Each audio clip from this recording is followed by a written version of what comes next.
ঠিকঠাক ঠিকঠাক করে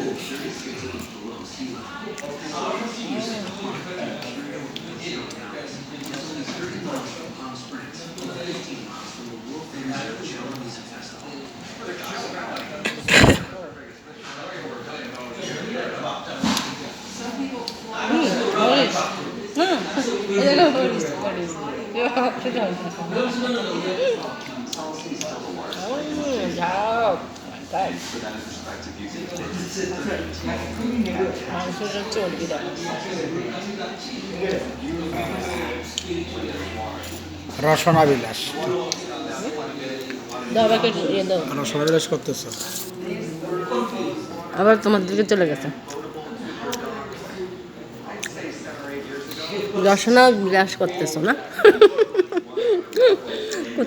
রসনা বিলাস করতেছো আর কত বছরে তোমার সাথে খাচ্ছি টাইম পাস করতেছি তাই না না তা সাপের বাবাকে আনিনি সাপের বাবাকে নিয়ে আসলে আমার আরো ভালোই তো